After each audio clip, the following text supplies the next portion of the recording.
আবু জেহেলের বাড়ি যেখানে ছিল, মুহাম্মদ রাসূলুল্লাহর বাড়িও সেখানে ছিল। আপনারা আজকে সকালবেলা দেখেছেন 257টা রাষ্ট্র আছে দুনিয়ায়। কয়টা? আন্তর্জাতিক সংস্থাগুলো আজকে রিপোর্ট দিয়েছে সকালে। খোঁজ খবর রাখেন পৃথিবীর, তারা রিপোর্ট লাগিয়েছে তামাম দুনিয়ায় 257 জন মানুষ রাষ্ট্র পরিচালনা করে। তার ভেতরে সবচাইতে নিকৃষ্ট শাসক হাসিনা। নামটা শুনে কেমন যেন লাগলো। 2 নম্বরের তালিকায় এসেছে সিরিয়ার প্রেসিডেন্ট ছিল সাবেক বাশার আল আসাদ। এদের মতো নিকৃষ্ট মানুষ দুনিয়ায় আর নেই। এটা মানুষের তৈরি করা তালিকা করা। এখানে যদি এরা নিকৃষ্টে 1 আর 2 এ যায়, আল্লাহর তালিকায় এরা আরো মনে হয় উপরে থাকবে। কারণ যারা জালেম এদের বিরুদ্ধে আল্লাহ নিজে মামলা দায়ের করবে। এই ছেলে, কথা বলেন কেন? কথা শোনা যাচ্ছে না? আর এখানে কে দাঁড়াবেন না? আপনারা শুধু তুলতে আসেন, শুনতে আসেন না? নিস্তব্ধ হয়ে যাবেন একেবারে। কোরআনে কারীমের সূরা শূরা 42 নম্বর আয়াতের প্রথম অংশ আপনি দেখবেন, ইন্নামাস সাবিলু আলাল্লাযিনা ইয়াজলিমুনান নাস।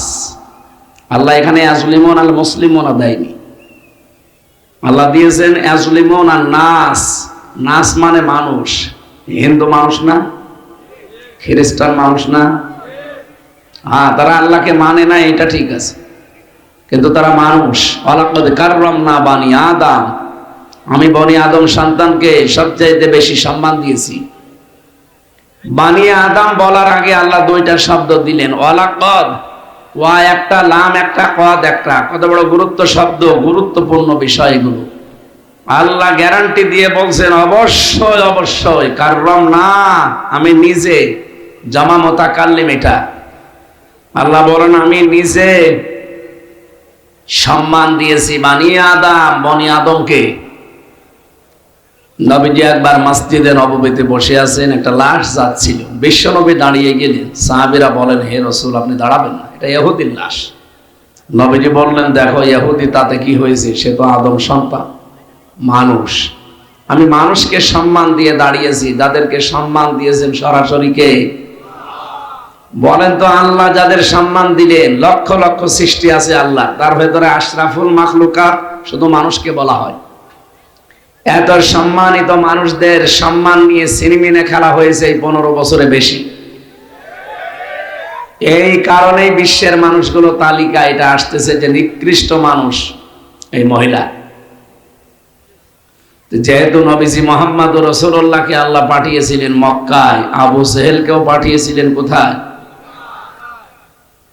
হাজার হাজার হাফেজ তৈরি করছে, শুধু দেশীয় না, জাতীয় না, আন্তর্জাতিক মানের।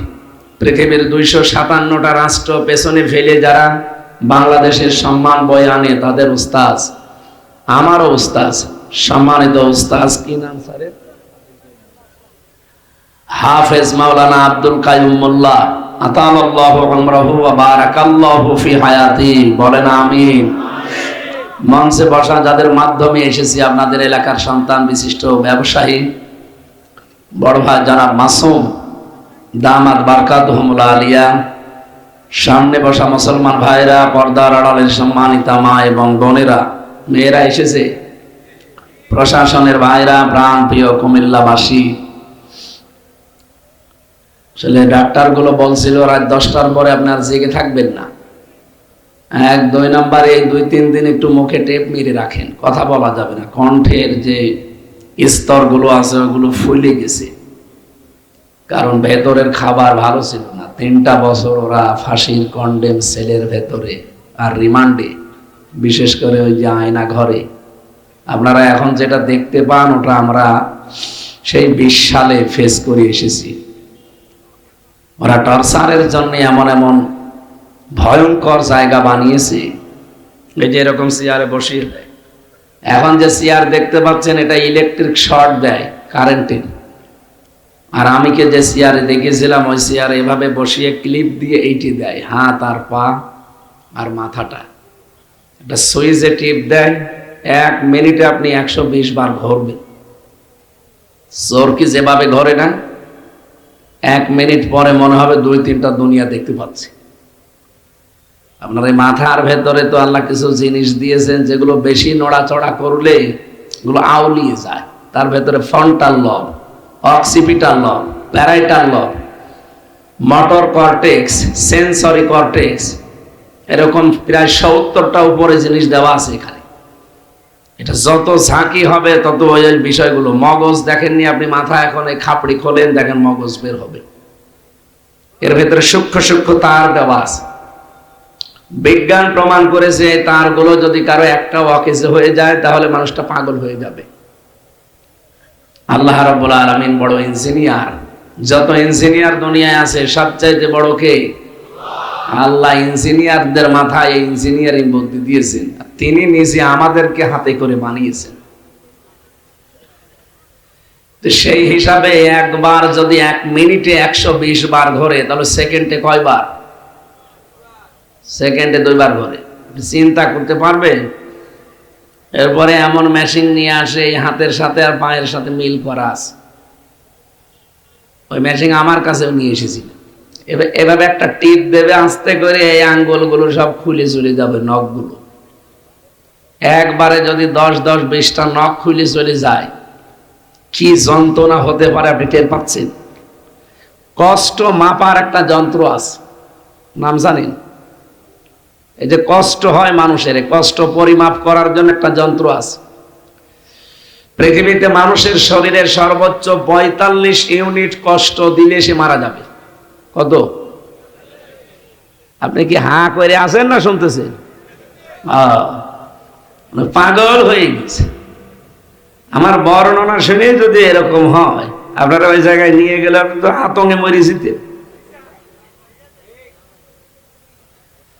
আমি যা বলছি 100 ভাগের 1 ভাগ, এর চাইতে 99 ভাগ কষ্ট ওখানে মানুষকে দেওয়া হয়। তা তো আমি মিনিটায় ছিলাম। বিগটায় যে কি কষ্ট, ব্যারিস্টার আরমান ছিল বিগটায়। পেছনে হাত বেঁধে একটা মানুষকে 8 বছর ফেলে রাখি, 1.5-2 মিনিট সময় দিত টয়লেট করার জন্য। 24 ঘন্টার ভেতরে একবার।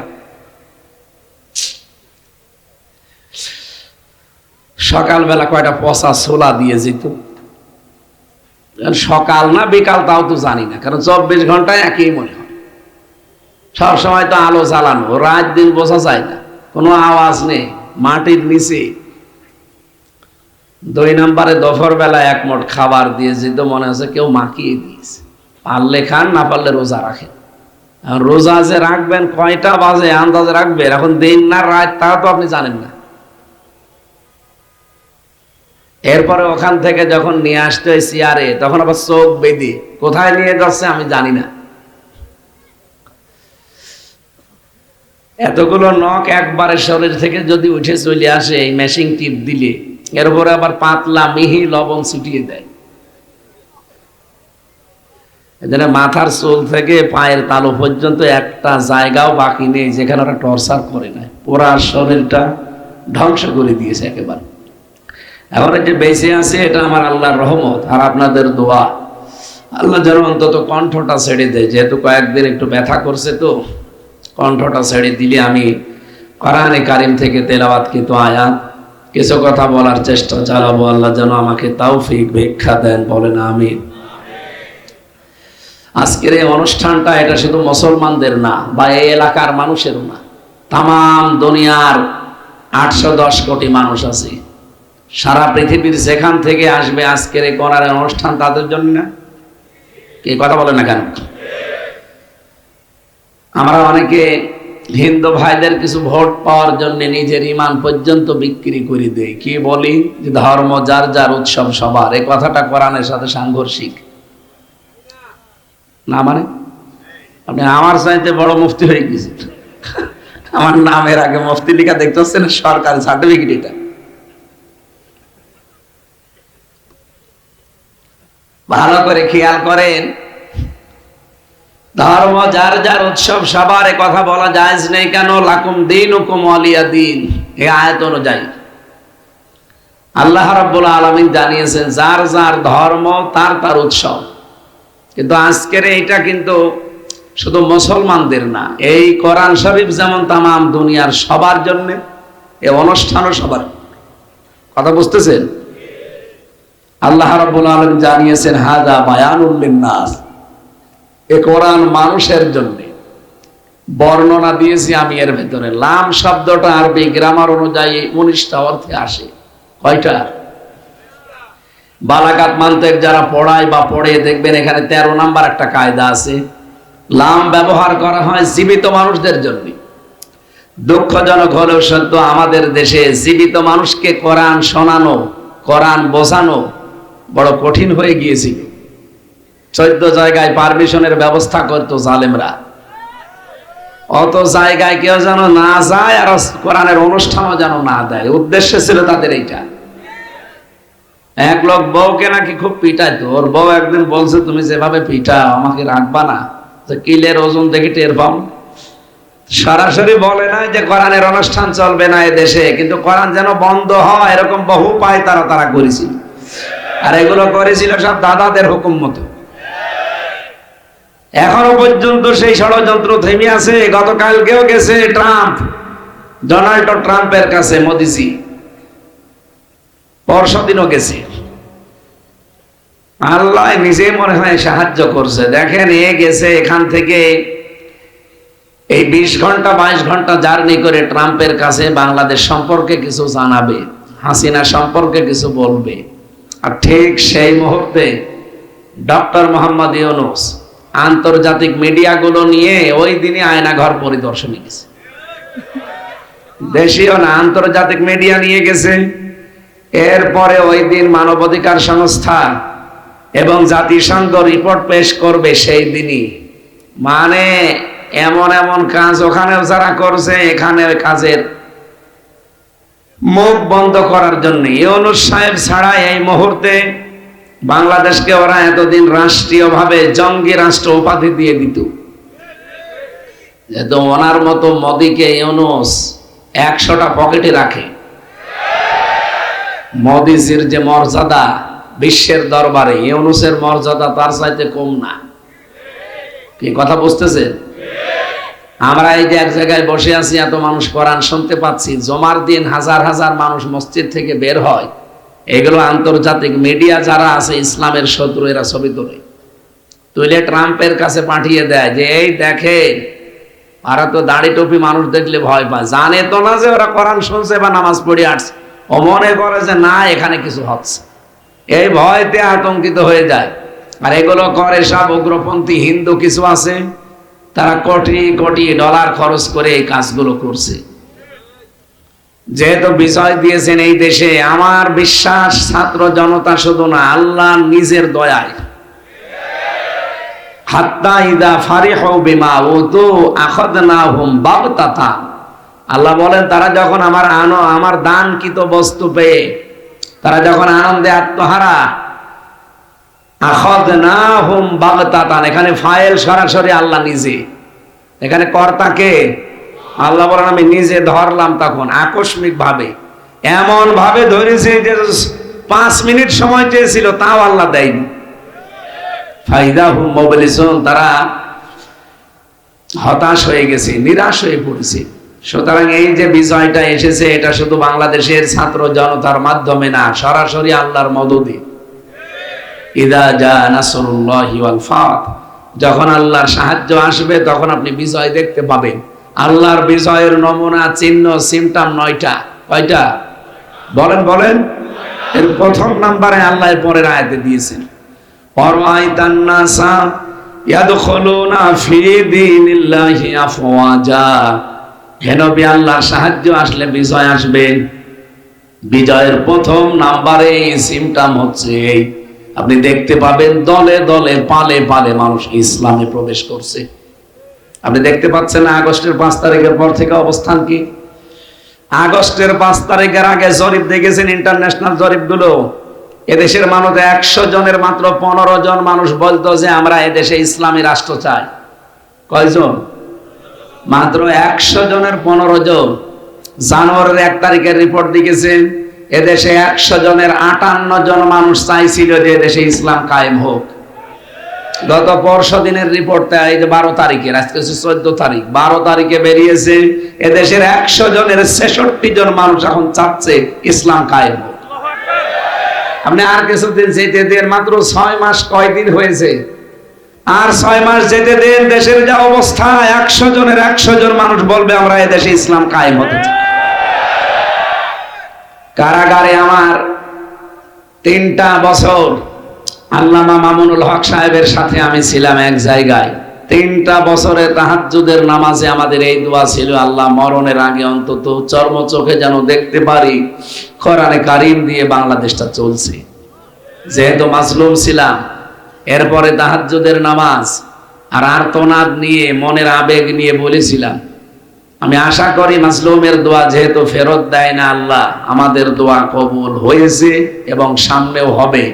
চর্ম চোখে আল্লাহ আমাদের দেখাবে বাংলার 56,000 বর্গ মাইল আল্লাহর এই কালাম দিয়ে চলছে ইনশাআল্লাহ। এটা আমরা দেখতে চাই না। এটা যদি কারো কাছে রাজনীতি মনে হয়, হ্যাঁ এটাই রাজনীতি। এটা যদি কারো কাছে ধর্ম ব্যবসা মনে হয়, হ্যাঁ এটাই ধর্ম ব্যবসা। পৃথিবীর প্রতিটি নবীকে আল্লাহ পাঠিয়েছিলেন ওই জামানার বিধানগুলো কায়েম করার জন্য। আমাদের নবীকেও আল্লাহ একই বিধান দিয়েছেন, শারআ লাকুম মিনাদ-দ্বীন মা ওয়াসা বিহি নূহা। এই আয়াতের শেষের দিকে আছে আনাকিমুদ-দ্বীন ওয়ালা তাতাফাররাকু ফি। দ্বীন কায়েম করো, এ বিষয়ে কোনো মতপার্থক্য করা যাবে না। আপনার ইবাদত বন্দেগীতে হালকা পাতলা কোনো সমস্যা থাকলে ফতোয়াবাজি করেন, কিন্তু দ্বীন কায়েম করা লাগবে এ বিষয়ে কোনো মতপার্থক্য, কোনো ফতোয়াবাজি কেউ করবেন না। এখানে বাংলাদেশে এখন সব ইসলামী দলগুলো এক হয়ে এতদিন পরে হলেও বুঝেছে। মাওলানা মামুনুল হক 3টা বছরই আমার মনে হয় প্রত্যেক দিন আমাকে এই কথা বলতো, হামজা কি ভাবতাম বাইরে, আরে ভেতরে অবস্থা কি। বাইরে ভাবতাম জ্বরে আমিন নিয়ে, আসতে আমিন নিয়ে, আকীদা নিয়ে আমরা মারামারি করি, আর ভেতরে জালেমরা সব আমাদের এক জায়গায় রেখে দিয়েছে। যদি আল্লাহ কোনদিন বের করে জীবনে আসল টার্গেট এইটা, যেরকম সব এক জায়গায় করো। এই জন্য সামনে কিন্তু এখন একটা উদ্দেশ্য চলছে, বাংলাদেশে যারা অন্তত নামাজ আদায় করে, আল্লাহ একজন আছে, রাসূল আমাদের নেতা, এই বিশ্বাসে যারা বিশ্বাসী, অন্য যারা আছে তাদের বাদ দিলাম। যারা আল্লাহ একজন আছে, রাসূল আমাদের নেতা, রাসূল শুধু না, রাসূল কি আমাদের নেতা, বলেন রাসূল কি। এই বিশ্বাসে যারা বিশ্বাসী তাদের সবার একটা ভোটের বাক্স যাবে সামনে। আপনি টের পাচ্ছেন কিছু বাস্তবতা। আন্তর্জাতিক যে রাজনীতি গুলো চলছে দেশটা নিয়ে, এটা ওভারটেক করবো আমরা ইনশাল্লাহ আমাদের ঈমান দিয়ে। মোদিকে বহু বুঝিয়েছে, মোদি ওখান থেকে বুঝিয়েছে ট্রাম্পকে, কিছুই হচ্ছে না, কারণ সিদ্ধান্ত আসবে কোথা থেকে। আর আজকে যে রাত আপনারা জানেন, ফিহা ইফরাকু কুল্লু আমরিন হাকিম, আল্লাহ বলেন আজকের এই রাতে গুরুত্বপূর্ণ সিদ্ধান্ত নেওয়া হবে।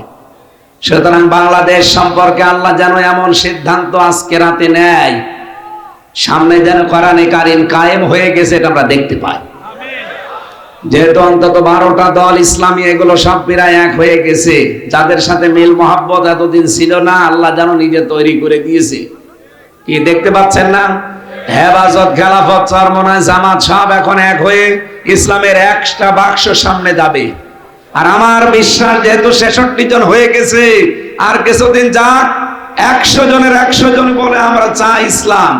খালি বাক্স যেতে দেরি, কোরআন সংসদে যেতে দেরি হবে না। আল্লাহ ইউসিবানা ইল্লা মা কাতাবাল্লাহু লানা হুয়া মাওলানা ওয়া আলাল্লাহি ফালিয়াতাওয়াক্কালিল মুমিনুন। সূরা তাওবার ভিতরে এসেছে, আল্লাহ বলেন নবী আপনি বলুন লা ইউসিবানা, লান তাকিদ, এটা মসারের আগে যদি লান আসে বাংলা অর্থ দাঁড়ায় জীবনেও হবে না। আল্লাহ বলছেন নিজে গ্যারান্টি দিয়ে, কখনো সম্ভব না। কোন আযাব গজব নাজিল হয় না যতক্ষণ পর্যন্ত আমার আল্লাহ ওইটা লিখে না রাখেন। যেহেতু আজকে লিখার দিন, আপনারা জানেন না আজকে কোন রাত। আমাদের এই দেশে আমরা শবে বরাত বলে চালিয়ে দেই না, এটা লাইলাতুন নিসফে মিন শাবান। এই রাতে ভাগ্য রজনী যদিও বলা হয়, পৃথিবীর সৃষ্টির দিকে আমার আল্লাহ একটা বিশেষ নজর আজকে দেবেন। এটা বাইহাকী শরীফের হাদিস, হযরতে ইকরামা রাদিয়াল্লাহু তাআলা আনহু থেকে বর্ণিত। তিনি বলেন আজকে রাতে আল্লাহ নিজে বিশেষ একটা নজর তার এই সৃষ্টি জগতের উপরে দেবেন। প্রথম আসমানে এসে তিনি ডাকতে থাকবেন, কার অপরাধ আছে আমার কাছে বলো, আমি মাফ করে দেব। কার অভাব আছে আমার কাছে বলো, আমি আল্লাহ তোমাদের অভাব দূর করে দেব। আল্লাহুল গনিয়্যু ওয়া আনতুমুল ফুকারা। কারণ পৃথিবীর সব গরিব ফকির, আর আমি আল্লাহ একমাত্র ধনী। জোরে বলেন সুবহানাল্লাহ। সুতরাং সব কিছু যে ধনী দেওয়ার জন্য প্রথম আসমানে অলরেডি চলে এসেছেন, মাগরিবের পরে এসেছেন, একেবারে ফজরের আযান পর্যন্ত তিনি থাকবেন। আজকের রাতে আমাদের কিছু করণীয়, কিছু বর্জনীয় আছে। এই কথাগুলো আজকে কোরআন থেকে হাদিস থেকে বলা হবে ইনশাআল্লাহ। গতানুগতিক যেগুলো শুনি আমরা এটা না, আমি চিন্তা ভাবনা করে গবেষণা করে যেগুলো পেয়েছি, শবে বরাতের 22টা নাম পেয়েছি। আমি সব নোট করেছি। কয়টা? 22টা নাম আছে শবে বরাতের। আমি তাফসীর থেকে যেগুলো পেয়েছি একটু মিলান তো। শবে বরাতের যে নামগুলো আছে, আমরা এই অঞ্চলে বাংলাদেশ, ভারত, পাকিস্তানে আমরা বেশিরভাগ মানুষ জানি এটা শবে বরাত নামে, কিন্তু তাফসীরের ভাষায়, হাদিসের ভাষায় এখানে শবে বরাত নামে কোনো নাম নেই।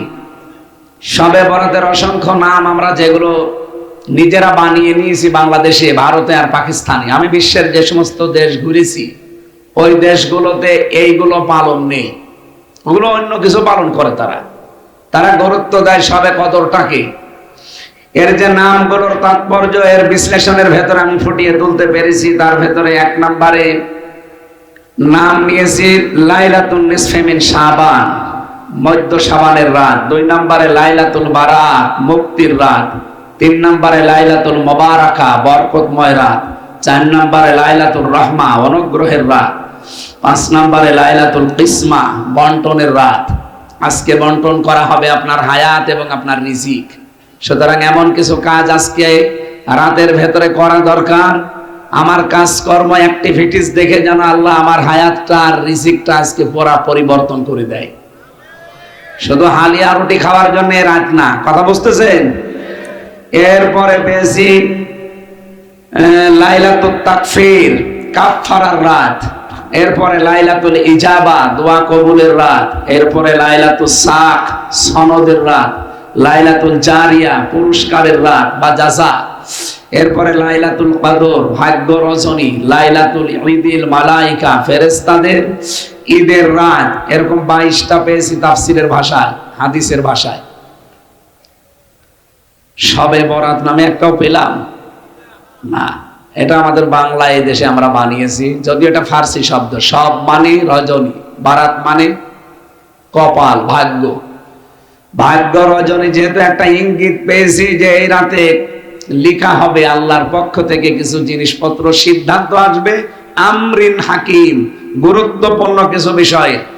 বাংলাদেশেও কিন্তু গুরুত্বপূর্ণ কিছু বিষয়ের সিদ্ধান্ত হতে যাচ্ছে। এই দেশটা তো আর আমরা হাতে নিয়ে চালাচ্ছি না। 1628 জন মানুষকে এখানে নিয়োগ দেওয়া আছে। কয়জন?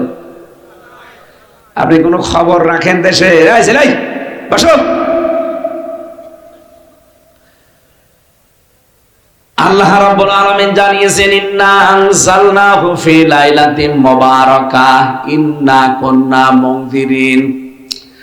আমি নাযিল করেছি একটা বরকতময় রাতে। আর ইন্না কুন্না মুনজিরিন, এর ভেতরে এমন কিছু আছে যার সতর্ককারী আমি আল্লাহ নিজেই। এর ভেতরে 500টা সতর্ক বার্তা আছে। আজকে হয়তো অতগুলো না দিলেও 4-5টা সতর্ক বার্তা আমরা এখান থেকে দিতে পারবো। আজকে রাতের জন্য যেটা দরকার, এই সতর্ক বার্তা আজকের তেলাওয়াতকৃত আয়াত থেকে আমরা নিয়ে যেতে চাই ইনশাআল্লাহ। ফিহা ইফরাকু কুল্লু আমরিন হাকিম। আল্লাহ বলেন, এই গুরুত্বপূর্ণ রজনীতে এমন এমন কিছু সিদ্ধান্ত আমি আল্লাহ নিয়ে নেব যেটা এর আগে নেওয়া হয়নি। সুতরাং আমরিন হাকিমের ব্যাখ্যায় ফি জিলালিল কোরআন সাইয়্যিদ কুতুব রহমাতুল্লাহ আলাইহি লিখেছেন, আল্লাহর এই সিদ্ধান্তগুলো যদি আমাদের ইবাদত বন্দেগী দেখে আল্লাহ পাল্টিয়ে ফেলতে পারেন। কারণ কিছু জিনিসে মানুষের এই কপাল পাল্টিয়ে যায়। তার ভেতরে 1 নম্বরে দোয়া। কি বললাম?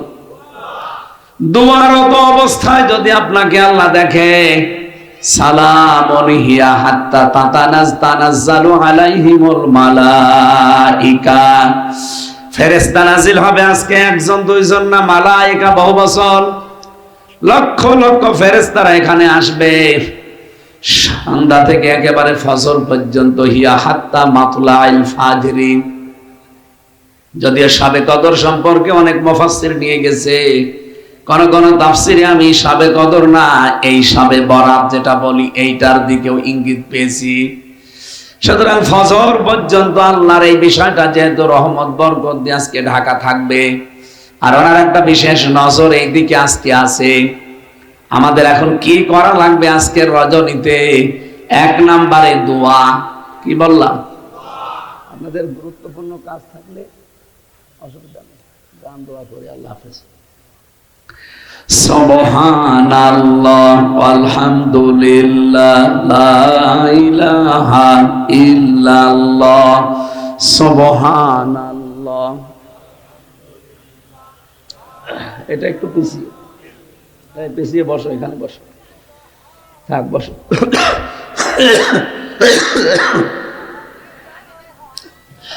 সুবহানাল্লাহ আলহামদুলিল্লাহ লা ইলাহা ইল্লাল্লাহ লা ইলাহা ইল্লাল্লাহ মুহাম্মাদুর রাসূলুল্লাহ। মাহফিল যারা দেয় তারা আসলে ব্যস্ত থাকে, তো এজন্য তারা শুনতে পারে না। অন্তত এখন যেহেতু আর কোনো কাজ কাম নেই, আছে আর কাজ, যারা দায়িত্বে আছেন, যারা এসেছেন কিছু শোনার জন্য, একটু বসেন, আমরা কিছু তথ্য আজকে থেকে বের করবো এখান থেকে। এই যে এতদিন পর্যন্ত শবে বরাত, লাইলাতুন নিসফে মিন শাবান পালন হচ্ছে হালুয়া রুটি দিয়ে, আর শুধু এই মসজিদ ওই মসজিদ ওই মসজিদ ঘোরাঘুরি করে না, এটার জন্য আসে না। আমরা যেগুলো নিয়ে এসেছি, আল্লাহ রাসূল যেগুলো দিতে চেয়েছে, একটু খেয়াল করে শুনবেন, এই ওঠাউঠি করবেন না তো। এমনি আপনারা সারাদিন বসে আছে, আমি জানতে পারছি ঝামেলা হচ্ছে, জানি শেষে দিয়েছেন আমারই।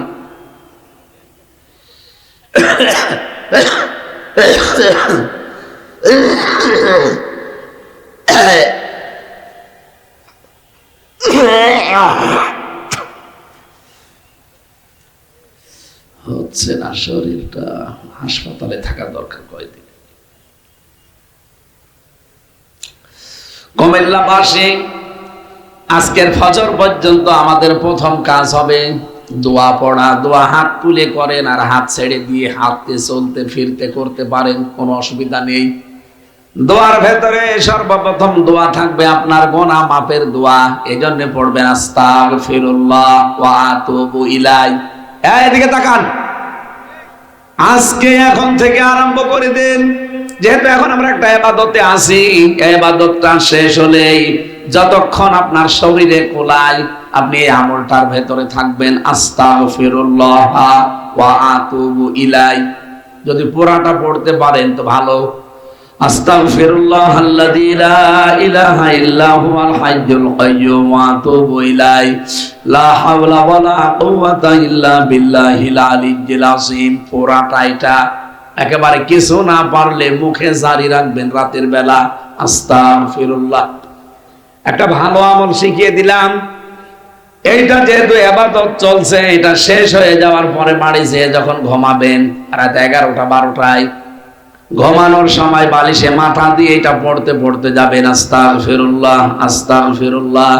যদি হঠাৎ করে ঘুমিয়েও যান, যখন উঠবেন এই 4-5 ঘন্টা একাধারে আপনি যেন আস্তাগফিরুল্লাহ পড়ছিলেন। বলেন সুবহানাল্লাহ। ফেরেশতারা জিজ্ঞাসা করে, রব্বুল আলামিন, তোমার বান্দা তো ঘুমিয়ে গেছে আস্তাগফিরুল্লাহ পড়তে পড়তে। আল্লাহ পাক বলেন, আমি ঘুম দিয়েছি এই জন্য ঘুমিয়েছে, ঘুম না দিলে ও সারা রাত পড়তে থাকতো। সুতরাং আমার আমল নামাটা লেখা বন্ধ করার দরকার নেই, চালিয়ে যাও। ও যখন উঠবে, উঠে যদি আবার পড়ে, তোমার লেখা বন্ধ হবে না, চলতেই থাকবে। এই জন্য আজকে রাতে আমাদের প্রথম আমল এটা নেওয়া দরকার। 2 নম্বরে নেক কাজ। এখন নেক কাজ কারে বলে?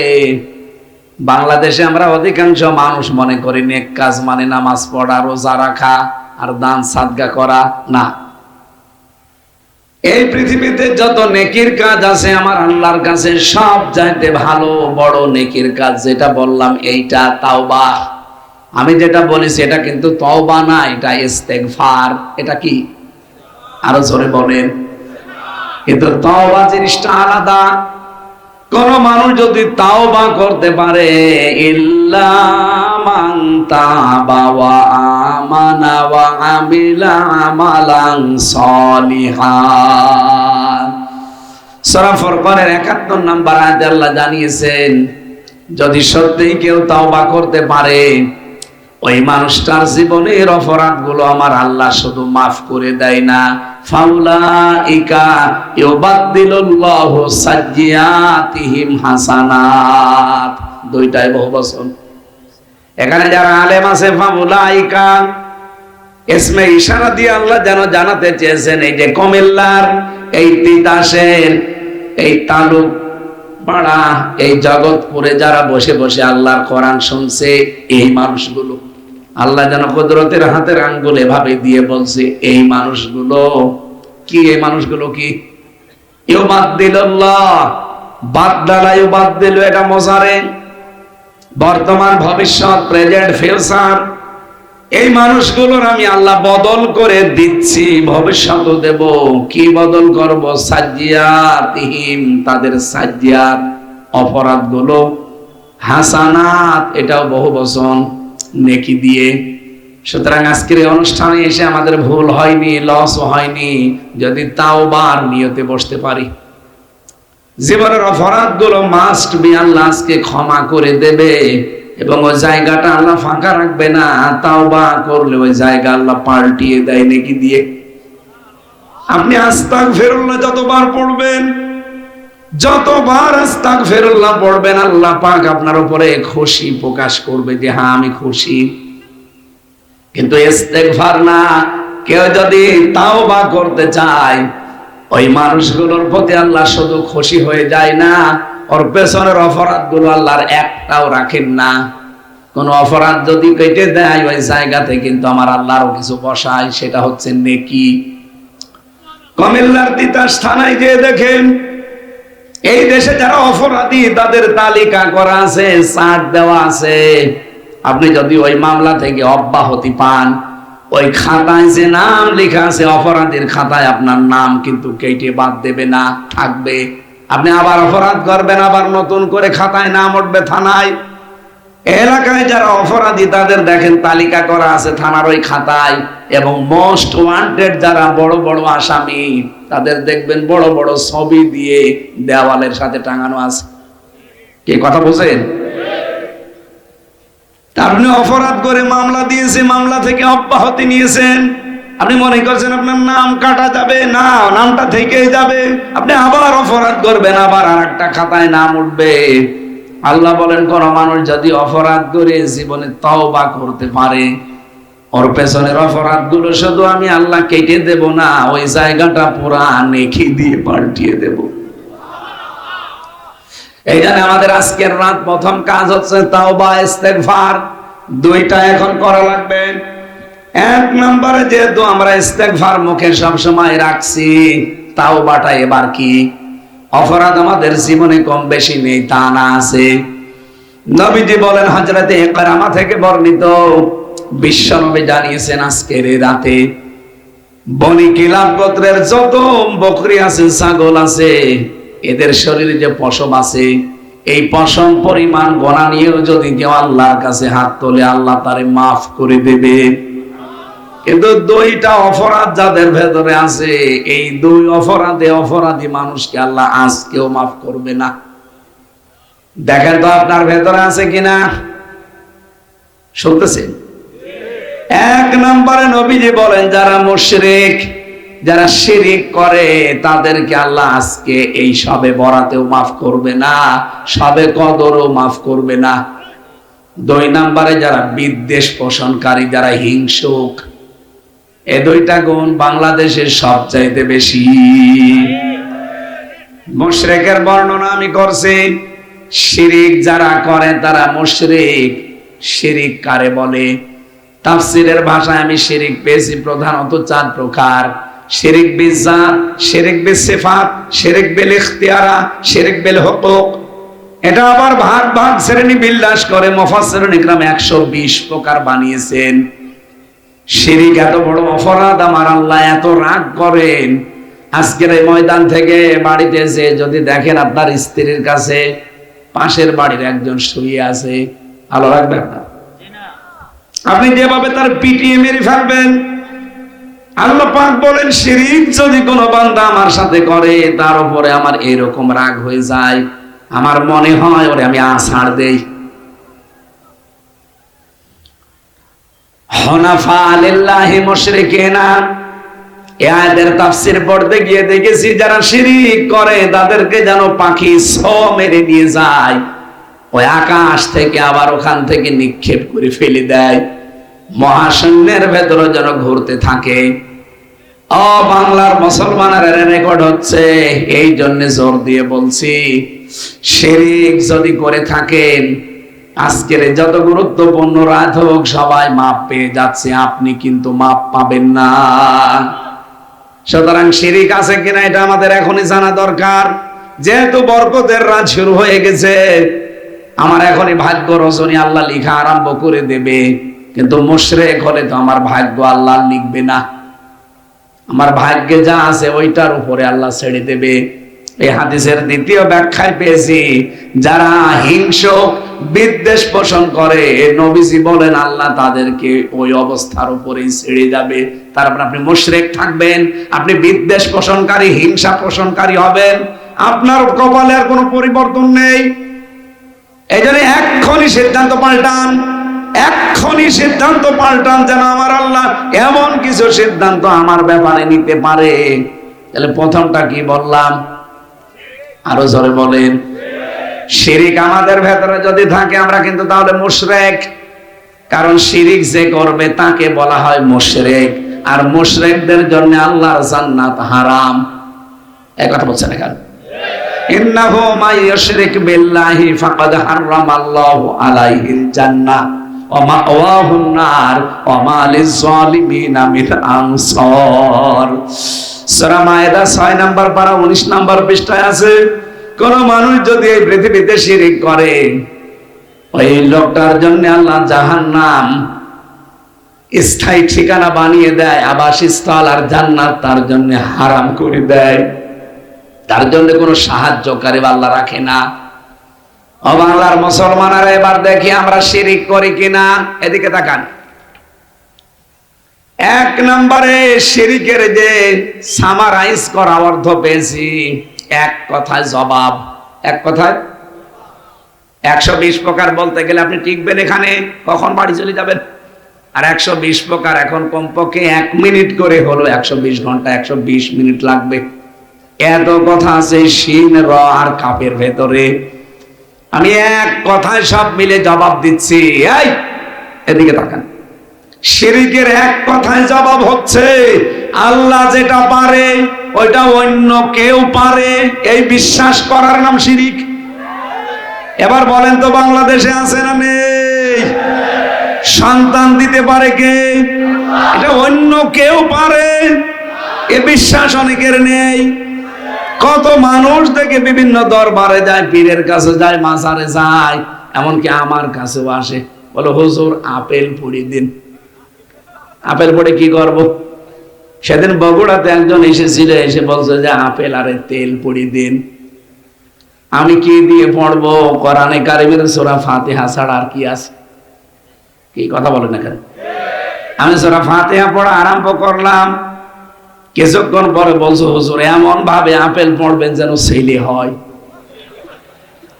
মনে হচ্ছে আমি ছেলে নিয়ে বসে আছি, আমি শুধু ফু দিয়ে দেবো, হয়ে যাবে। কি বিশ্বাস নিয়ে আসে বাংলাদেশের মানুষ দেখলেন। আমি বললাম আপেল পড়া নিয়ে যান, আমি আপেল পড়তে পারবো না। আপেল পড়ে যদি ছেলে হইতো আমার 3টে মই হইতো না। পরপর আমার আল্লাহ 3 মেয়ে দিয়েছে, কত আপেল পড়ে খাওয়াতাম ম্যাডাম রে। এখনো কত ভণ্ড পীরের উপরে মানুষের এই বিশ্বাস আছে যে না, বাবা যদি একটা কিছু করে, অথচ সন্তানের মালিক কে?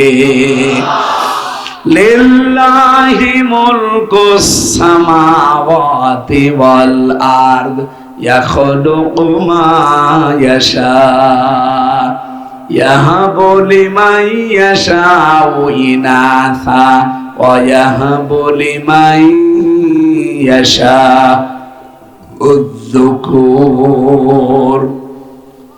সূরা সূরার 49-50 নাম্বার আয়াতে আছে, রব্বুল আলামিন জানিয়েছেন আসমান জমিনের রাজত্বের একচ্ছত্র মালিকানা আমি আল্লাহর। আমি যা ইচ্ছা তাই তৈরি করি, কাউকে মেয়ে দেই, কাউকে ছেলে দেই। এই বিশ্বাসটা আজকে পাল্টাতে হবে। যে আওয়াজ যত দূর যাচ্ছে, রেকর্ডও যাচ্ছে, এখন লাইভ চলছে, তামাম দুনিয়া চলছে। যারা শুনতে পাচ্ছেন, সন্তান কেউ দিতে পারে না, যদি দিতে পারতো তাহলে ইব্রাহিম নবী ৮৬ বছর বয়সে একটা সন্তান পেয়েছিলেন। কত? অনেকে ২ বছর ৫ বছরে হাল ছেড়ে দেয়, অথচ ৮৬ বছর পর্যন্ত তিনি দোয়া করেছিলেন, রব্বি হাবলি মিনাস সালিহিন, হে আল্লাহ আমাকে নেককার সন্তান দাও। কেন তিনি পারতেন না কোনো মাজারে যেতে, কবরে যেতে? কথা বলে না কেন? তিনি যেই দেশের বাসিন্দা, ওই দেশে তো বহু নবী আল্লাহ পাঠিয়েছিলেন। আরে ভাই, সাধারণ মানুষের কবরে যাওয়া লাগতো না, নবীদের কবরে যেত। নবীদের কবরে যে বলতে পারতেন না যে নবী একটা সন্তান আমারে দেন। তারপরও ১ বছর না, ২ বছর না, ৮৬ বছর, ৮৬ বছর একাধারে তিনি দোয়া করেছিলেন। ৮৬ বছর পরে আল্লাহ তার দোয়ার জবাব দিয়েছে। ফাবাশশারনাহু বিগোলামিন হালিম। কত বছর পর? ৮৬ বছর পরে আল্লাহ বলেন, যাও তোমাকে হালিম দিলাম। হালিম মানে চাচা হালিম। কোন হালিম? চাচা হালিম, মামা হালিম না। আল্লাহ বলেন, তোমার আমি ধৈর্যশীল সন্তান দিলাম, যাও। হযরত ইব্রাহিম এই দোয়াটা যখন কবুল হয়েছে, জিবরাইল যখন জানিয়েছে, তখনই তিনি সিদ্ধান্ত নিয়েছেন যে কেমন হালিম দিয়েছে, আমি হালিম দেখব। খুব ভালো করে খেয়াল করবেন, এখানে একটা তথ্য আছে।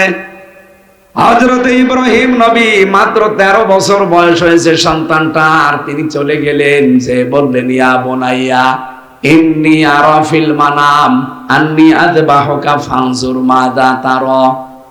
আমি স্বপ্নে দেখলাম তোমাকে জবাই করছে, এখন তুমি বলো তোমার রায় কি? অকুমিল্লাবাসী বিধানটা পালন করবে কার? উনি যে স্বপ্ন দেখেছিলেন, নবীদের স্বপ্ন কিন্তু ওহী। নবীদের স্বপ্ন কি? উনি নিজে স্বপ্ন দেখলেন, আল্লাহর বিধান এইটা, উনি পালন করবেন।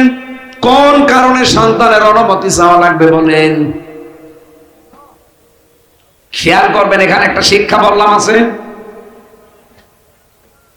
কেন সন্তানের অনুমতি নেওয়া লাগবে? আর সন্তান কি খুব বড়? মাত্র ১৩ বছর, কি বোঝে? তিনি চিন্তা করলেন, আমি যেহেতু ৮৬ বছর একাধারে দোয়া করেছি যে রব্বি হাবলি মিনাস সালিহিন, হে আল্লাহ আমাকে নেককার সন্তান দান করো। অনেক মানুষ আমরা কিন্তু এই দোয়া করি না? এই দোয়ার মানে জানেন? এক ইমাম সাহেব এই দোয়া করতো একাধারে প্রতিদিন, নামাজে গেলেই শুধু বলে রব্বি হাবলি মিনাস সালিহিন। এক মুসল্লি একদিন বলছে, হুজুর সারা জীবন দেখলাম শুধু একই দোয়া পড়েন, আর দোয়া জানেন না? জানি। তে দোয়া পড়েন কি? এ দোয়ার মানে কি বলেন? ইমাম সাহেব বলছে, দোয়ার মানে আমি জানি না। এ দোয়ার অর্থ জানেন না, দোয়া পড়ে যাচ্ছেন। এই যুবক বলছে, ঠিক আছে আমি একজনকে জিজ্ঞাসা করবো। ভালো আলেমের কাছে গিয়ে বলছে, আমাদের ইমাম সাহেব সারা জীবনে একই দোয়া পড়ে, কিন্তু দোয়ার অর্থ কি উনি জানে না। এ দোয়ার অর্থ কি? আলেম বলছে, এটা দোয়া না, এটা কোরআনের আয়াত। সূরা সাফফাতের ৯৯ নাম্বার আয়াতে আছে, হে আল্লাহ তুমি আমাকে একটা নেককার সন্তান দান করো। ও মনে করছে যুবক, ইমাম সাহেবের বাড়ি সে কোথায়, কোন জেলায় এসেছে আমাদের এখানে এত বছর, এমন হয় ছেলে মেয়ে হয় না। যে বলছে, হুজুর দোয়ার অর্থ তো আপনি জানেন না, আপনার ছেলে মেয়ে কয়টা? বলছে ১১টা। 11টা ছেলে মেয়ে, এরপর আপনি দোয়া পড়ে যান, আপনার লজ্জা আছে কেন? আপনি তো দোয়ার অর্থ জানেন না, আমি এই দোয়ার অর্থ জেনে এসেছি। এ দোয়ার অর্থ হচ্ছে, আল্লাহ তুমি আমাকে নেককার সন্তান দান করো। 11টা হয়ে গেছে, এরপরও আপনার দোয়া থামে না, আপনি কি দেশ ভরে ফেলবেন? ইমাম সাহেব বলছে, বাবাজি এ দোয়ার মানে এই, আমি যদি আগে জানতাম তো 11 বছর আগে বাদ দিতাম। আমি তো আর জানি না, আমি পড়িয়েই যাই, আল্লাহ দিয়ে যায়।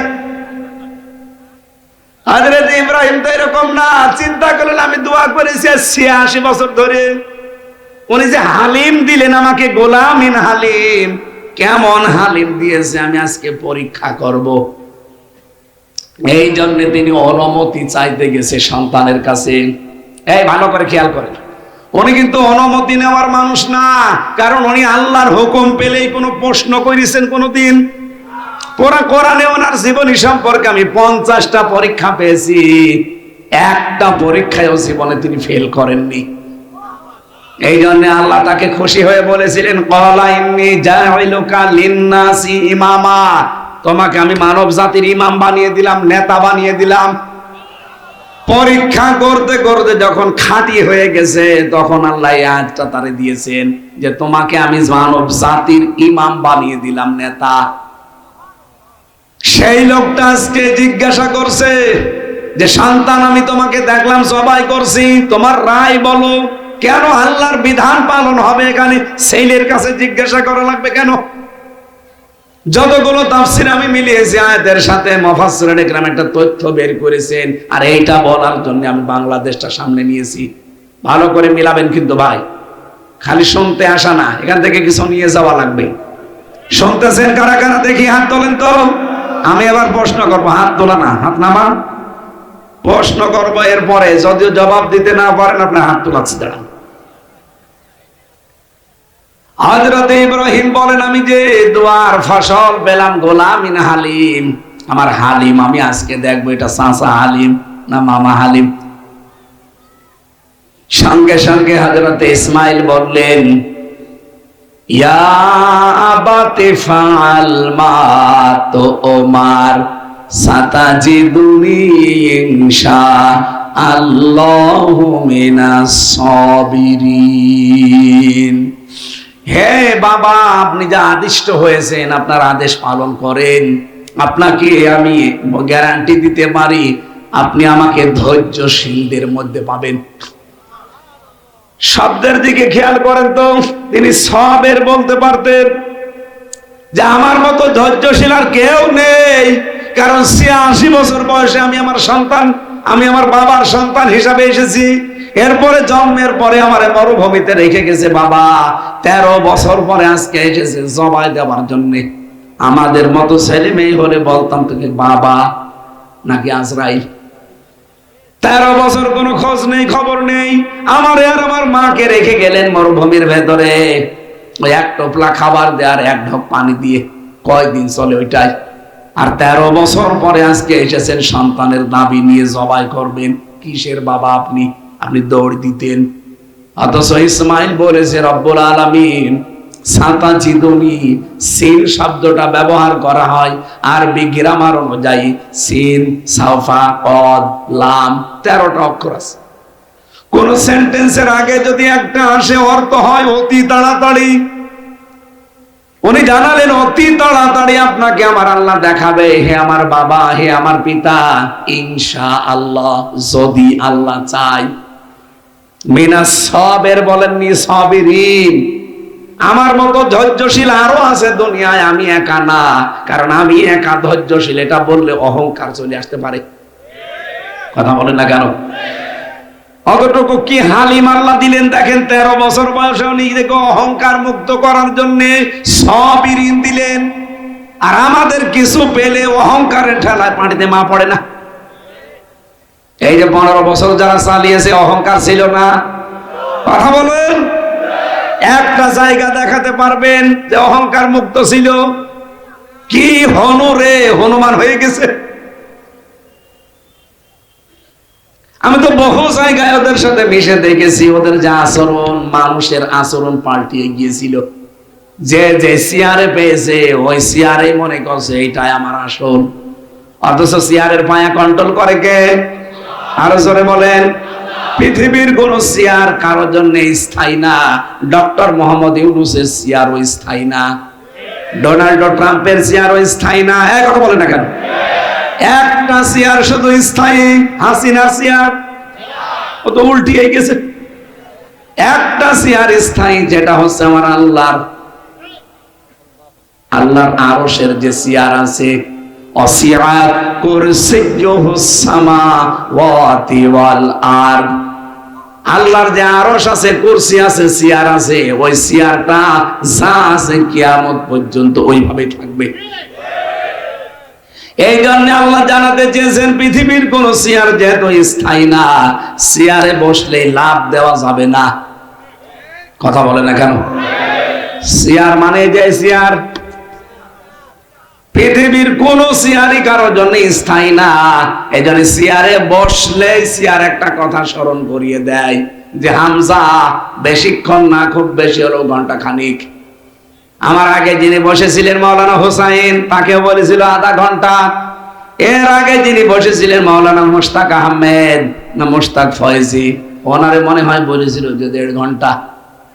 যেই বসেছে সেই জোহরের পর থেকে একটা কেউ চেয়ার স্থায়ী ভাবে বসতে দেয়নি। আমারেও রাখবে না, কিছুক্ষণ পরে বলবেন আমিন। কারণ দুনিয়ার স্বভাবই এইটা, একটা চেয়ারে কোনো নামানামি নেই, তার চেয়ার। আরো জোরে বলেন। এই জন্য আমরা যারা চেয়ারে বসবো আমরা যেন আরো নরম হয়ে যায়। এতটুকু সন্তান যদি নিজেকে অহংকার মুক্ত করার জন্য সবের না বলে সবিরিন বলে, তা আমরা কোথায় আছি? হযরত ইব্রাহিম আল্লাহর বিধান এবার পালন করবেন, ইসমাইল আল্লাহর বিধান পালন করতে সাহায্য করবেন। দুইজনে রাজি হয়ে গেছে। আল্লাহ পাক বলেন ওই সময় ডাক দিলাম, ফালাম্মা আসলামা ওয়া তাল্লাহু লিল জাবিন। আসলামা দিবসন। আল্লাহ বলেন দুইজনে যখন এগ্রি হয়ে গেছে, রাজি, ইব্রাহিম জবাই করার জন্য রাজি, ইসমাইল জীবন দেওয়ার জন্য রাজি, তখন আল্লাহর বিধান কিন্তু কায়েম হয়েছে। কথা বলেন না কেন? এখন ইব্রাহিম যদি বলতেন আমি জবাই করব, ইসমাইল নবী যদি বলতেন না আমি জবাই হব না, বলেন তো আল্লাহর বিধান কায়েম হতো? আরো জোরে বলেন। আল্লাহর মুসলমানেরা, সামনে কিন্তু সময় আসতেছে, আর আজকে যেহেতু ভাগ্য রজনী লেখা হবে, এই জন্য আল্লাহ আজকের এই গুরুত্বপূর্ণ রজনীতে এমন সিদ্ধান্ত তিনি যেন বাংলাদেশ সম্পর্কে লেখে, আমরা এই দেশে যারা দায়িত্ব সামনে পাবে তাদেরকে ইব্রাহিমের মতো দেখতে চাই। 18 কোটি জনগণ আমরা ইসমাইলের ভূমিকায় যেতে চাই। আল্লাহর বিধান সামনে যখন যেটা আসবে, এর ভেতরে যেহেতু 500টা সিদ্ধান্ত আছে। কয়টা? এই কোরআনে আল্লাহর 500 সিদ্ধান্তের কথা আছে। এগুলো আজকে আমাদের জীবন সম্পর্কে আল্লাহ ইবাদত বন্দেগী দেখে হয়তো লিখবে। তাহলে আমাদের দায়িত্বে যারা আসবে সামনে 1628 জন মানুষ আসবে। কত? 350 এমপি, 64 জেলার 64টা ডিসি, এরপর 64 জেলার এসপি, এএসপি, টিওনো, ওসি, সচিব আছে। সব মিলে আপনি হিসাব করে দেখবেন 1628 জন হয়। এই 1628 জন মানুষকে এমন সিদ্ধান্ত আজকে আমার আল্লাহ যেন নিয়ে নেয়, তারা যেন ইব্রাহিমের ভূমিকা পালন করতে পারে। আমরা 18 কোটি জনগণ সামনে আমরা ইসমাইলের মতো আমাদের জীবন পর্যন্ত দেওয়ার সিদ্ধান্ত নিয়ে নেব। কারণ আমার জীবন কি হবে যদি আল্লাহর বিধান কায়েম না হয়? কথা বলেন না কেন? সত্যি যদি আমরা এই দুই অভিভাবক আর সন্তানের মতো আচরণ সামনে আল্লাহকে দেখাতে পারি, আল্লাহর কসম আজকে রাতের পরে এই সিদ্ধান্ত বাংলাদেশ সম্পর্কে পাল্টিয়ে যাবে। ডোনাল্ড ট্রাম্প, নরেন্দ্র মোদী এবং আরো যারা পৃথিবীর নিকৃষ্ট মানুষের তালিকায় যাদের নাম পেলাম, এরা যত ষড়যন্ত্র করুক, আল্লাহর কসম সব নস্যাৎ হয়ে যাবে। কারণ ফিহা ইফরাকু কুল্লু আমরিন হাকিম, আজকে গুরুত্বপূর্ণ সিদ্ধান্ত নেওয়া হচ্ছে। আমরা এখন থেকে সিদ্ধান্ত নিতে পারি না যে আমি আল্লাহর বিধান পালনের জন্য ইসমাইল নবীর মতো সচেষ্ট থাকব। কথা বলেন না কেন? রব্বুল আলামিন বলেন, ঠিক আমি তখন তাদেরকে ডাক দিয়েছি, ওয়ানাদাইনাহু আইয়া ইব্রাহিম قد صدقت الرؤيا إنا كذلك نجزي المحسنين।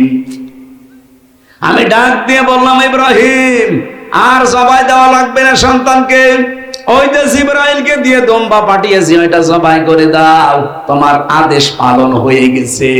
আমি আল্লাহ চাইনি যে সন্তানটা জবাই হোক, আমি চেয়েছি তোমার ইচ্ছাটা। আমাদের সামনে আমাদের ইচ্ছা দেওয়ার সময় আসতেছে না? যদি এই দেশে নির্বাচন আসে আমাদের ইচ্ছাটা বিক্রি করা লাগবে, এই রায় দেওয়া মানে আমার ইচ্ছাটা দিয়ে দিলাম। সুতরাং ইচ্ছা, এই সিদ্ধান্ত কোন সময় যেন আপনার ভুল না হয়। অনেক কিন্তু বসে আছে জালেমরা ওত পেতে, মুনাফিকরা ওত পেতে।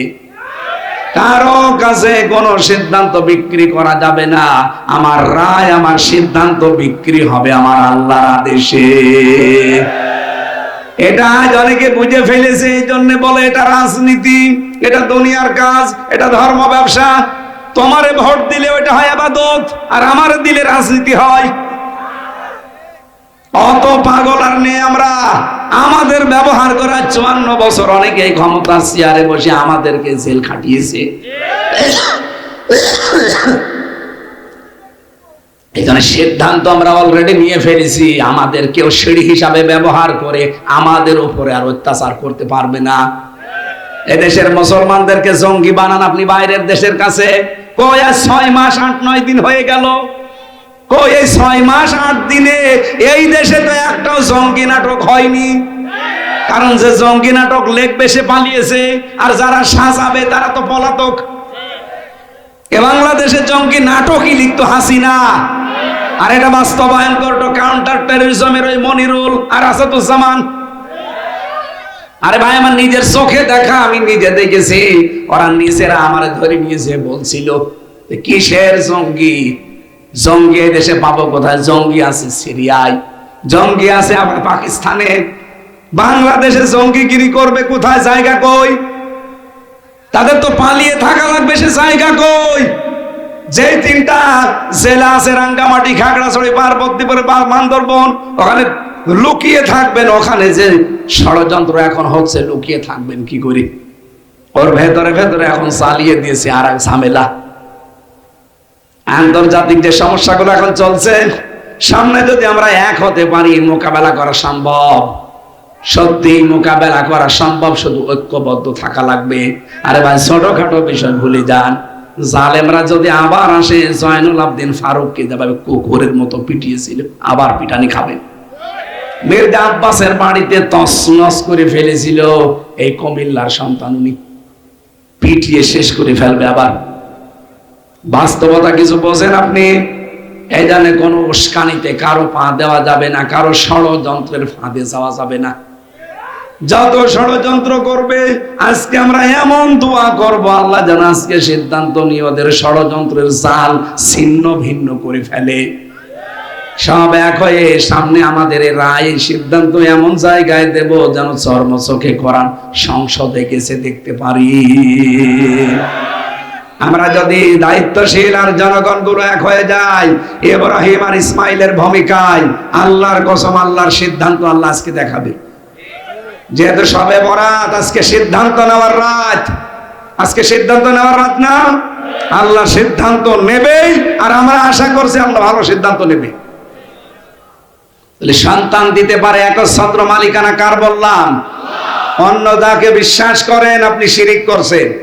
আলা আলাহুল খলক ওয়াল আমরু, এ জমিন বানিয়েছে যিনি, আইন চলবে তার। বলেন বলেন। আর আমরা সবাই বিশ্বাস করি আসমান জমিনের মালিককে। সুতরাং এই দেশে আল্লাহর আইন বাদ দিয়ে অন্য আইন যারা কায়েম করতে চান, আপনি মুশরিক। একেবারে টাটকা কথা, কোনো ব্যাখ্যা লাগবে না। আল্লাহর আইন বাদ দিয়ে অন্য কারো আইন যদি কেউ এই দেশে কায়েম করতে চায়, সে মুশরিক। তার জন্য আজকে সবে বরাতেও ক্ষমা নেই। সুতরাং সিদ্ধান্ত পাল্টান। যারা মানুষের তৈরি করা আইন কায়েমের জন্য চেষ্টা করেন, দল করেন, ভোট করেন, টাকা খরচ করেন, সবে কদর কিসের, সবে বরাত কিসের, আরো ধরে কান্নাকাটি করলাম আপনি আপনার। কারণ আপনি মুশরিক। আল্লাহ যেটা পারে ওইটা অন্য কেউ, বলেন বলেন, আল্লাহর আইন এখানে চলবে, অন্য আইন নিয়ে আসতে চান কোন কারণে? আর এইটার কথা বলতে গেলে আপনার কাছে আমরা রাজনীতি করি না। আল্লাহর কসম আমি কোরআন মাথায় নিয়ে বলতে পারি, আমি আপনাকে বাঁচাতে চাই। আমি দেখতে পাচ্ছি কোরআনের চোখ লাগিয়ে যে আপনি মুশরিক, আল্লাহর আইনের বাইরে আপনি মানুষের তৈরি করা আইন কায়েম করতে চান। এইটারা যে রাজনীতি মনে করে চলে যান, যেদিন বাঁশ দেবে আল্লাহ ওদের টের পাবে। দ্বিতীয় নম্বরে আল্লাহ ক্ষমা করবে না তাদের যারা হিংসুক। কি বললাম? এদেশে নেই, আছে মানে আমরা, আমার হোক অন্য কারো যেন না হয়, এরকম মানুষ দেশে নেই। আমার 2 তলা না 10 তলা হোক, আর ওর যেন 20 ঘরও না থাকে। এই 15.5 বছরে এটা আরো বেশি হয়েছে। কোরআনে কারিমে 2 বার পেয়েছি আয়াতটা সূরা মায়েদায়, ওয়ালা ইয়াজরিমান্নাকুম শানাআনু কওমিন।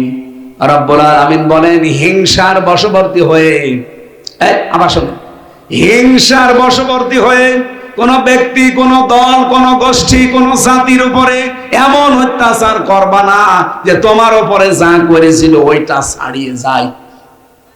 এর আগে হয়তো অনেকে অত্যাচারিত হয়েছে, সেই অত্যাচারের শোধ তুলতে গিয়ে যদি এখন আপনি এমন কিছু করেন, ওরা 15 বছরে যা করেছে আপনি একদিনে তাই করছেন না, যদিও এটা করা আমাদের দ্বারা সম্ভব না।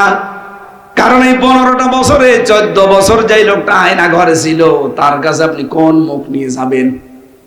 যে লোকটা 8 বছর আয়না ঘরে বান্ধা অবস্থায় ছিল কোন মুখ নিয়ে যাবেন? আপনি ক্ষমা চাইলেই ক্ষমা করে দেবে সে? আপনি 5 মিনিট সেখানে কাটান তো, এমন ভয়ঙ্কর ঘর, চারিদিকে অন্ধকার, শুধু লাইটের আলো ছাড়া কোনো আলো নেই। এরকম জায়গায় আপনি কল্পনা করতে পারেন যে আপনি 5 দিন থাকতে পারবেন? অথচ একটা মানুষ সেখানে 8 বছর, 10 বছর, 14 বছর কাটিয়ে এসেছে। আমার কাছে মাপ চান, আমি 3 বছরের কথা ভুলে যাব, মাফ করে দেব। কিন্তু যে লোকটা 8টা বছর তার স্ত্রী ছাড়া, সন্তান ছাড়া, কি স্যাক্রিফাইস তার জীবনে। আজকে ব্যারিস্টার আরমান টক শোতে বলছিল যে আমার মেয়ের সামনে থেকে আমারে ওরা তুলে নিয়ে এসেছে। যেদিন গুম করে আমারে, আজ থেকে 9 বছর আগে, সেই দিন আমার মেয়ের কাছ থেকে আমারে তুলে নিয়ে আসলো। ছোট্ট মেয়েটা আমার বুকের ভেতরে ছিল, টান দিয়ে ওরা ফেলে দিল, আমার সামনে থেকে তুলে নিয়ে এসেছে। আজ 8টা বছর আমি যে কিভাবে কাটিয়েছি ওই একটা ঘরের ভেতরে। উনি নিজে কাঁদছিল দেখলাম, এমনি মানুষের চোখ দিয়ে পানি বের হয়। উপস্থাপক যেটা এবং 3 জন বসে আসে পাশে, সবাই হাউমাউ করে কাঁদ, শুধু বর্ণনা শুনে। যাই দিন স্বাধীন হয়ে গেছে, আমি তো জানতাম না যে দেশ স্বাধীন হয়ে গেছে 24-এর 5 আগস্ট। ওরা ওই দিন স্বাধীন হয়ে যাওয়ার পরে রাতের বেলা, 5 তারিখে রাতের বেলা, আমরা তো দুপুর 2টার ভেতরে জানলাম যে দেশ শেষ, মুক্ত। আর ওই দিন রাত 12:30 1টার দিকে নাকি ওনাকে নিতে গেছে এই চোখ মুখ বাঁধা কয়েকজন, যে বলছে চলেন। কোথায়? ও মনে করছে আমার মনে হয় মেরে ফেলবে, কালেমা পড়তেছে। হঠাৎ হাত মুখ বাঁধা অবস্থায় তুলে নিয়েছে গাড়িতে, 2 জন তার বডির উপরে বসেছে। সারা রাত গাড়ি চালাচ্ছে, চালাতে মিরপুরের ঢাকা দিয়াবাড়ি, ওখানে এক রাস্তার পাশে গাড়ি থেকে ফেলে দিয়েছে। যাওয়ার সময় বলেছে যে কাউকে কিছু বলবি না। উনি নিজে আজকে টক শোতে বলছিল, হাত বাঁধা ছিল, চোখ বাঁধা ছিল। উনি চিন্তা করলেন ওরা যখন বলছে যে যা কাউকে কিছু বলবি না, তার মানে ওরা আমাকে মারবে না, ছেড়ে দিবে। কিন্তু ছেড়ে তো দিয়ে গেল, লাথি দিয়ে ফেলে দিল, কিন্তু আমার হাত তো খোলা নেই। বহু কষ্ট করে হাতটা আমি ছাড়ালাম, আমার চোখের কালো কাপড় এটা আমি খুললাম, খুলে একটা সাইনবোর্ড দেখতে পেলাম, দেখি দিয়াবাড়ি মিরপুর লিখা। চিন্তা করলাম যে আমার পরিচিত জায়গা। ওখান থেকে আস্তে আস্তে ফজরের আজান শুনলাম, এক মসজিদে যে নামাজ আদায় করলাম। কারণ 8 বছরে আমার চেহারা পুরো পাল্টিয়ে গেছে। আর আমি জানিও না যে দেশটা স্বাধীন হয়েছে, ও জানেও না। পরবর্তীতে ওনার এই মসজিদে নামাজ পড়ি ইমাম সাহেবকে বলছে, এখনো যেহেতু মনের ভেতরে ভয়, কারণ আমি তো জানি না যে দেশটা মুক্ত হয়েছে, আস্তে আস্তে ইমাম সাহেবকে বলছে যে এখানে হাসপাতাল আছে, হ্যাঁ আছে, আপনি আমরা নিয়ে চলেন। পরিচয় দিলে না জানি আবার কোন বিপদে পড়ি। হাসপাতালে যাওয়ার পরে হাসপাতালের ডাক্তারদের কাছে তখন পরিচয় দিয়েছে, আর যে হাসপাতাল নিয়ে গেছে ওইটা ওনার বাবার তৈরি করা মীর কাসেম আলীর। তখন পরিবারের কাছে খবর দিয়েছে, ওরা এসে দেখে চেহারা পুরা পাল্টিয়ে গেছে।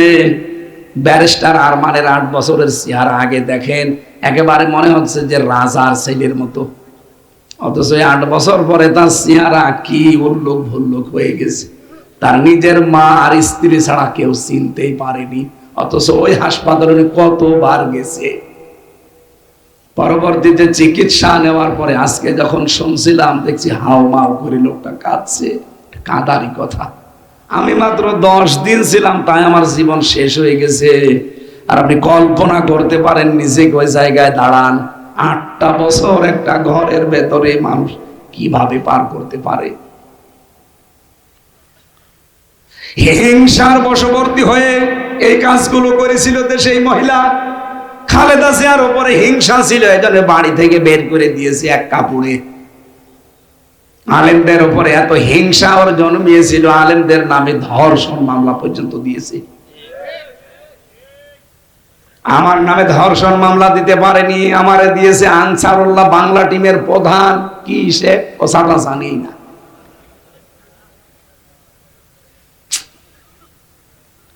এই জন্য হিংসা যাদের ভেতরে আজকের রাতেও কিন্তু তাদের মাফ হবে না।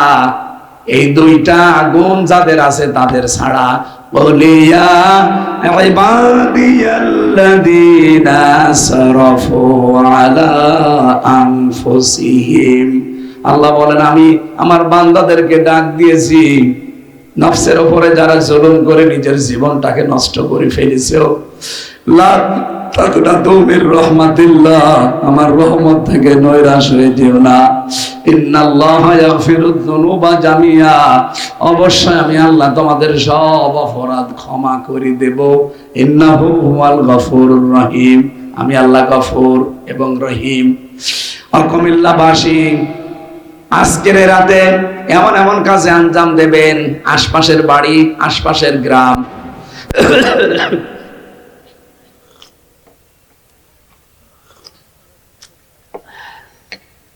যার যতটুকু সামর্থ্য আছে অর্থনৈতিক ভাবে যদি কাউকে হেল্প করার সময় থাকে, যান তার বাড়িতে, যে আপনি অভাবে আছেন, এই 2000 টাকা রাখেন, এই 500 টাকা বাজার করেন। শুনলাম আপনার ছেলে পরীক্ষা দিচ্ছে, বই কিনতে পারে না, এই নিন 500 টাকা, 1000 টাকা। এইগুলোর নামে ইবাদত। শুধু নামাজ পড়া, শুধু রোজা রাখা, শুধু বসে বসে জিকির করা, এইটার নাম আজকের রাত না। কথা বুঝতেছেন? আমরা মনে করছি শুধু নামাজ পড়বো 2 রাকাত 2 রাকাত করে, 120 রাকাত, 500 রাকাত। সকালবেলা চাঁদ দোকানে বসে বলবো, জানো আমার কিন্তু 500 রাকাত। তোর 500 রাকাত নামাজ নিয়ে আল্লাহ কি করবে? তুই নামাজ 2 রাকাত পড়, আর নামাজের যে শিক্ষাটা ওইটা আজকে রাতে বাস্তবায়ন কর। নামাজের শিক্ষা ছিল কি? ওয়াইলুল লিল মুতাফফিফিন আল্লাযীনা ইযা তালু আলান নাসি ইস্তাওফুন। ধ্বংস হয়ে যাক ওই মানুষগুলো যারা ওজনে কম বেশি করে। সুতরাং এরকম দোকানদারি করা যাবে না, এরকম কাজ কারবারে থাকা যাবে না যে নেওয়ার সময় আমরা বেশি নেব, দেওয়ার সময় কম দেব না। এই সতর্ক বার্তা কোরআনে আছে না নেই? আল্লাহ বলেন ইন্না কুন্না মুনজিরিন, আমি কিন্তু নিজেই সতর্ককারী। সুতরাং আজকে আমি যা বলছি এটা আমার মুখের কথা না, আমি একটা অ্যাডভাইজার, আমি অ্যাডভার্টাইজ করছি। আসল আমার আল্লাহ নিজে সতর্কবাণী পাঠিয়েছেন। এগুলো আমি বই আকারে, কোন আমলে কোন জান্নাত, কোন কাজে কোন জাহান্নাম, এবং মেয়েদের দাম্পত্য জীবন সম্পর্কে সমস্যা এবং তার সমাধান, এগুলো লিখেছিলাম বই আকারে। কণ্ঠ যেহেতু সাপোর্ট দিচ্ছে না, কষ্ট হচ্ছে কথা বলতে, গলা ভেঙে যাচ্ছে। ওই গাড়িতে আছে বইগুলো, আপনারা যে আজকে রাতে